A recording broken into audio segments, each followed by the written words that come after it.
दोस्तों, स्वागत है आपका हमारे YouTube चैनल सबसे अनोखा सेंटर में। हम लोग अध्याय 15 की प्रश्नावली 15.1 को हल कर रहे थे और इस वीडियो में हम लोग प्रश्न 12 को हल करेंगे।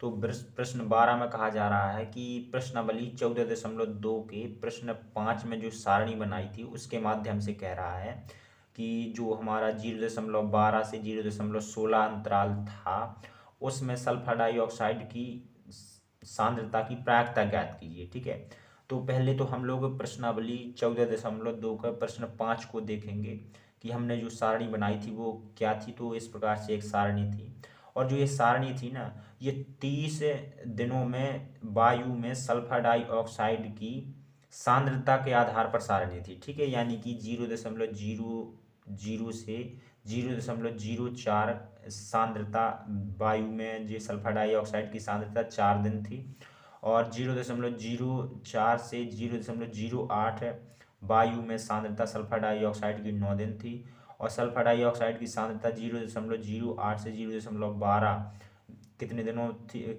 थी 9 दिनों थी। ठीक है, तो इस आधार पर ये सल्फर डाइऑक्साइड की वायु में सांद्रता थी 30 दिनों के लिए। ठीक है, सो ये सारणी इस प्रकार से हमने प्रश्नावली 14.2 के प्रश्न 5 में बनाई थी।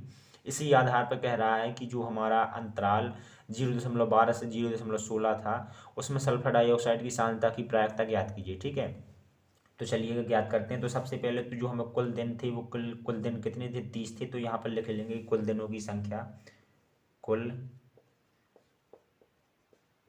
दिनों की संख्या, कुल दिनों की संख्या यहाँ पर कितनी है, 30 है। तो यहाँ पर लिख देंगे 30। ठीक है, अब यहाँ पर हमें जिस अंतराल में हमें सल्फर डाइऑक्साइड की सांद्रता की प्रायिकता निकालनी है उस अंतराल में देखेंगे तो हमें अंतराल 0.12 से 0.16 में सल्फर डाइऑक्साइड की सांद्रता निकालनी है। तो ये कितने दिन रही है, 2 दिन रही है। तो यहाँ पर लिख लेंगे अंतराल 0.12 से 0.16 में दिनों की संख्या, में दिनों की संख्या बराबर कितनी है, 2 है। तो यहाँ पर लिखेंगे अतः प्रायिकता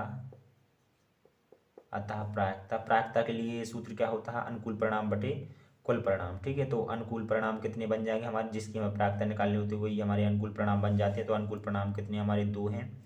और बटे चूंकि हमें इसी अंतराल में प्रायिकता निकालनी है ना, ठीक है, तो अनुकूल परिणाम 2 और बटे में कुल परिणाम कितने हैं, 30 है। तो यहाँ पर 2/30, 2 और 30 को हम लोग 2 से विभाजित कर देंगे। ठीक है, तो 2 को 2 से काटेंगे तो 1 बार में कट जाएगा और 30 को 2 से काटेंगे यानी कि 30 में 2 से भाग देंगे तो यहाँ पर 15 बार भाग जाएगा। तो 1/15 ये हमारी प्रश्न 12 का आंसर हो जाएगा। ठीक है, तो हमारा प्रश्न 12 कंप्लीट हो जाता है। चलिए मिलते हैं अगली वीडियो में। धन्यवाद।